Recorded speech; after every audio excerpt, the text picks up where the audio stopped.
Boa noite. Boa noite. De 2020, que começou a pandemia, para cá até hoje, nós nos tornamos um pouco mais fraternos ou não?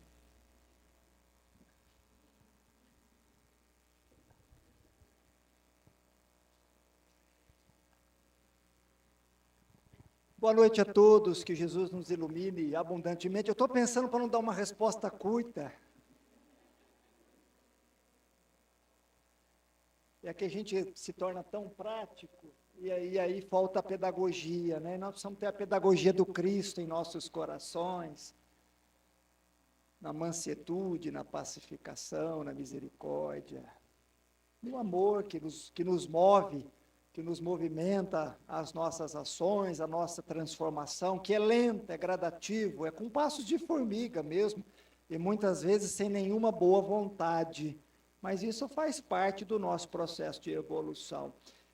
Quando nós comentamos, e isso é muito falado dentro do meio espírita, espiritualista, sobre o processo de transição, de regeneração, nós achamos que é uma varinha que se bate logo se há uma transformação coletiva, abrupta, de forma sorrateira. E a gente sabe que isso não procede, né? O processo é realmente um despertar de consciência, vagarosamente, até porque para mudar a reforma íntima tão falada por nós dentro da doutrina, para que haja mudanças significativas, é um processo educativo no campo emocional, do nosso pensamento, do nosso sentimento, dos hábitos. A mudança de hábito é uma mudança muito difícil, e nós, para nos desfazermos aí do processo instintivo, isso é algo complexo, isso não é do dia para a noite, então não é uma pandemia, até porque pandemia, o processo da humanidade sempre passou por pandemias, sempre houve pandemias, sempre houve processos de transformação material, né? A Terra se transforma, nós que habitamos a Terra, fazemos parte do processo, do fenômeno terreno, seja encarnados ou desencarnados, estamos aí nessa labuta interna, íntima, e aí a natureza, ela não dá saltos, não tem como você promover um salto, né? Agora, se você olhar, é o que eu sempre faço o convite, olha 500 anos atrás e olha o que é hoje. Houve mudanças significativas, haverá mudanças no transcorrer do nosso processo? Sim, mas não é um processo material somente, não é um vírus, né? Não é uma questão dos fenômenos da natureza, mas sim é uma questão do fenômeno espiritual que há em cada um de nós. Isso é individual e é também do âmbito coletivo. Isso faz parte da nossa trajetória. E aí você não consegue ter esse despertar de consciência de uma única só vez. Então, falar que em 4 anos, 3 anos, houve mudanças significativas, isso é ilusório. Até porque você consegue fazer uma análise da humanidade de gerações a partir de 200, 300, 400, 500 anos, que aí você começa a ver como é que era o hábito que ocorria naquela época e qual é o hábito de hoje, quais são as mudanças de hábito, de comportamento. Então, houve sim mudanças significativas em 500, 600 anos. Isso nós não podemos negar. A ciência acelerou esse processo, a filosofia, a educação, a arte, a cultura, né? A civilização vem acelerando esse processo. E assim sucessivamente. Isso vai ocorrer, mas não é da noite para o dia. Isso também não é para desanimá-los, não é? Agora, achar que o processo de transição é como se fosse no calar da noite, abre-se o véu e ocorrerá o processo da regeneração, isso é um processo, isso é ilusório da nossa mente. Isso é fantasioso, isso é achar que vai ter uma mudança melhor sem uma transformação individual e coletiva. Isso é trabalho íntimo, isso é desenvolvimento, isso é fé, isso é vontade, isso é ação, isso é comportamento. Agora, eu não tenho sombra de dúvidas que o olhar que vocês têm, físico, material, porque vocês estão encarnados, é diferente, talvez, da nossa, quando nós olhamos um horizonte muito mais amplo, sem a matéria, enxergando, sim, belíssimas oportunidades de transformação. Nós estamos vivendo uma catarse coletiva, e isso é importante. Essa catarse, esse caos, como muitos colocam, isso é importante. Isso é uma transformação. Essa é a busca nossa. Agora, existem rédeas, né, que limitam, talvez, o nosso livre-arbítrio para que a gente não comprometa o processo coletivo terreno. E aí, graças a Deus, tem os benfeitores maiores, que no qual nos instrui e nos leva ao amor, à busca desse amor. Claro que num processo individual, no processo da dor, eu não estou dizendo que esse processo da dor, ele é um processo de transformação, de busca, de autoconhecimento, de renovação, de fé, né? Às vezes até por medo, nós tentamos buscar essa espiritualidade, mas isso vem acontecendo. Isso já vem acontecendo, né? Até porque nós não podemos analisar somente agora.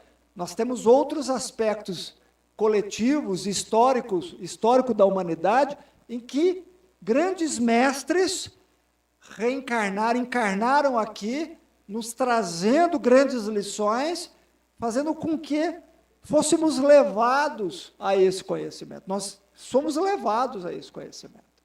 Então, isso é um preparo que já vem ocorrendo de forma vagarosa, misericordiosa, respeitando o nosso estágio evolutivo, respeitando o entendimento que cada um de nós pode ter, não é? Eu vou colocar aqui uma experiência do próprio Chico, já na velhice, onde ele já não tinha mais ele não conseguia ter a vitalidade para ter os cuidados até da própria higiene. E aí um amigo dele foi visitá-lo e ele já com uma certa idade, com uma dificuldade muito grande, e desacreditou de ver o Chico daquela maneira, não na questão física, mas abandonado, né? Até mesmo com cheiro de urina. E aí esse amigo do Chico disse, mas como que pode, né? A pessoa que hoje cuida de você, que está próxima a você, quer dizer, poxa, não vê isso. E você não fala nada, Chico. E olha a sabedoria do Chico, né?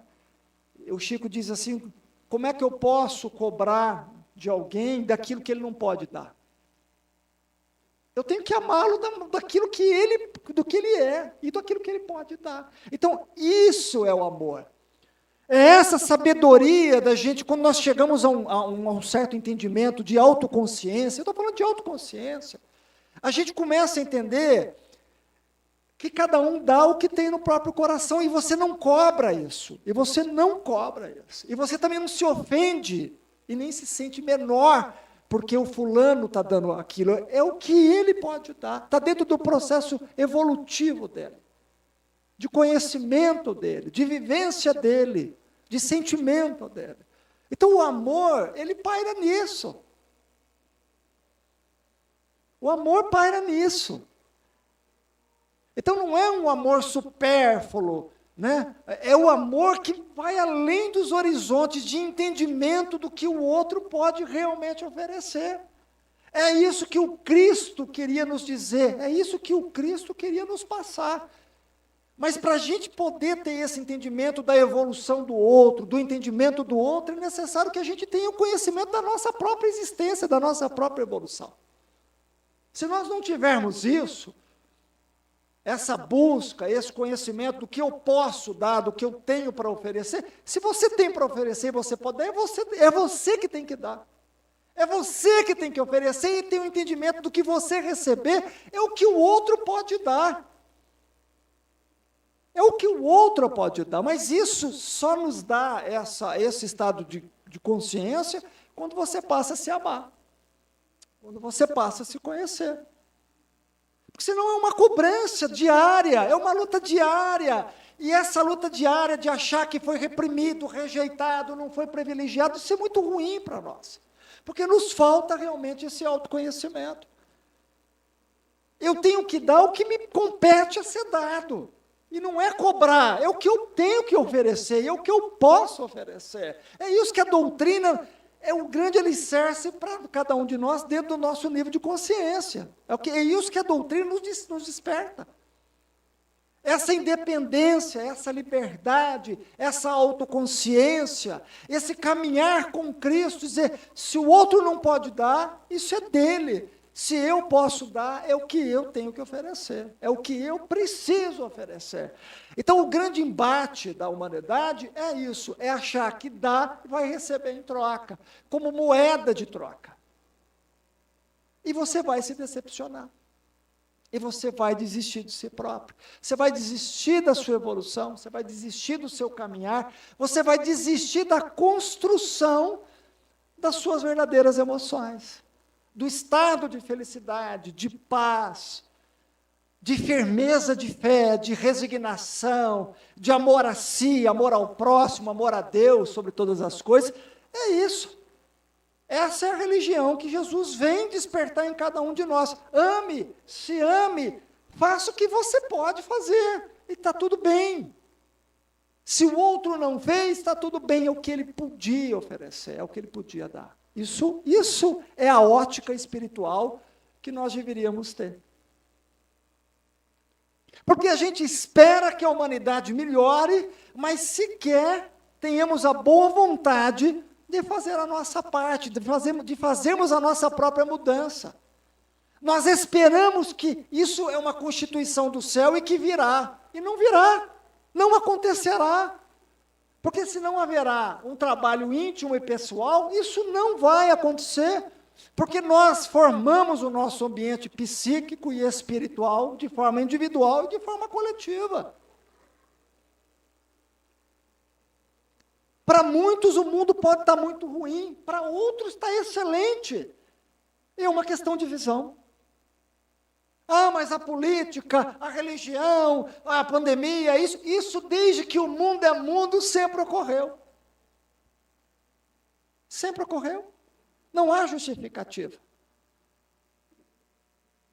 Agora, não tem uma santificação, não existe uma iluminação, se não houver uma construção sólida dentro de cada um de nós. Nós esperamos que o ano seja melhor, nós esperamos que essa entrada de ano seja repleto de prosperidade, de luz. Acho que isso é até conveniente, é até esperançoso, mas para mim muitas vezes é uma ilusão, é uma utopia, porque se eu não construo algo novo em mim, como é que eu vou ter resultados diferentes?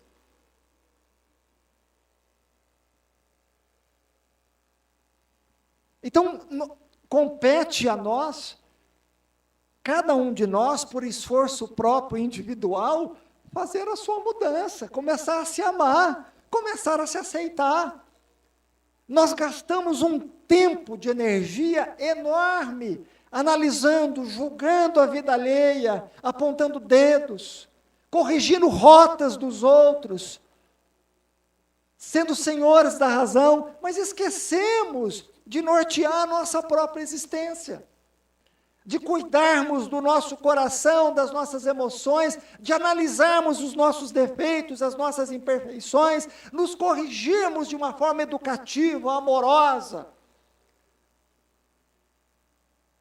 sem temor, sem medo, sem colocarmos de pano de fundo um aspecto religioso, mas sim o homem e a mulher de boa vontade, que sabe dos seus erros, que sabe das suas dificuldades, mas pouco a pouco vai fazendo a sua transformação, sem perder o sabor da vida, sem perder o prazer de viver, de sorrir, de amar, de entender, de acreditar, de analisar.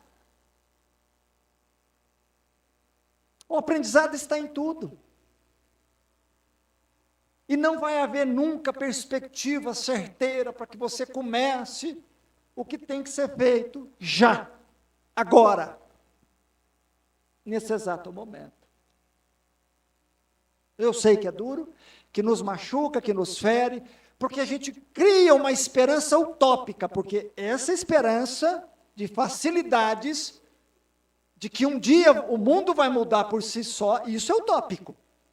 Isso realmente é uma utopia. Eu acredito na esperança do trabalho árduo de cada um de nós.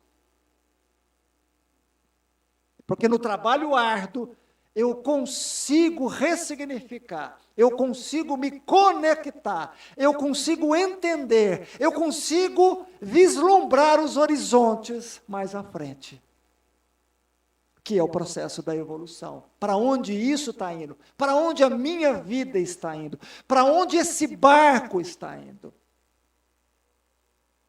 Porque senão, nós vamos entrar num processo de loucura, de insanidade, de fantasia.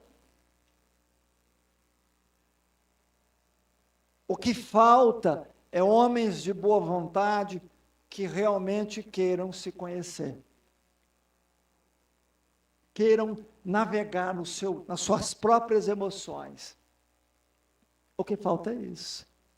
O que nos falta é coragem, transparência, sinceridade, honestidade para conosco, com a nossa consciência.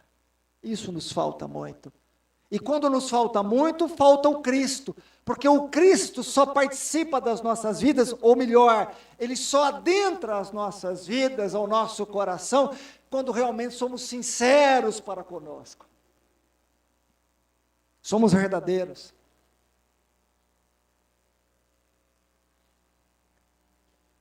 Porque de fariseu o mundo está cheio.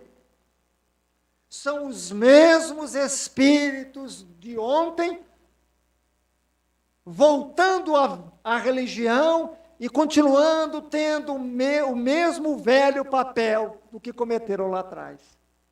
Mesmo homens e mulheres com as mesmas atitudes da religião. Porque nos falta amor. Nos falta amor próprio, nos falta o conhecimento, nos falta o entendimento para onde vai as nossas vidas, qual é a nossa meta, o nosso foco. Porque nós ficamos ali coordenando, vigiando a vida alheia. E aí vocês vão viver numa eterna crise mesmo, porque quem não constrói a esperança em si próprio, vive uma crise interna. E essa crise é a pior que existe, porque se ele esperar a vida material ter perspectiva, volto a dizer, as perspectivas condizentes ao que ele almeja, ele pode esperar sentado. Porque o caos, a crise, significa que nós estamos num processo de evolução. As diferenças significam que nós estamos com perspectivas diferentes num processo de evolução. E que cada um tem o seu próprio caminho. Que cada um tem a sua própria busca. Porque no final, eu volto a dizer, todos nós queremos ser amados, mas nós precisamos muito nos amarmos. Nós queremos que o mundo nos entenda, que o mundo nos aceite, mas nós temos uma dificuldade enorme de nos aceitarmos e de fazermos as verdadeiras mudanças que são necessárias. E essa é a pilastra principal, não só da doutrina, mas como a do próprio Cristo. O Cristo é a personificação disso, do amor, do autoconhecimento, da busca interna, da autoaceitação, do ressignificar a vida, de você ser feliz aonde você se encontra. Esse é o Cristo íntimo, nos mostrando a nossa devida importância, nos mostrando a nossa verdadeira natureza, a nossa essência, que é o amor. Não é o amor somente da caridade, não é o amor ao aspecto religioso, santificado, mas é o amor que cada um de nós vai ter que percorrer os labirintos de sua consciência, de suas emoções, muitas vezes adentrar no seu próprio inferno, no seu caos, nas suas dúvidas, nos seus medos, nas suas incertezas, para saber quem você é. Qual é a sua busca? Essa é a maior independência que Jesus vem nos ensinar. Cada um perante as suas obras, cada um perante a sua busca, a sua conduta, o seu caminho. Isso não tem independência maior com o Cristo. Liberdade. Mas nós precisamos analisar a nossa vida. Sempre.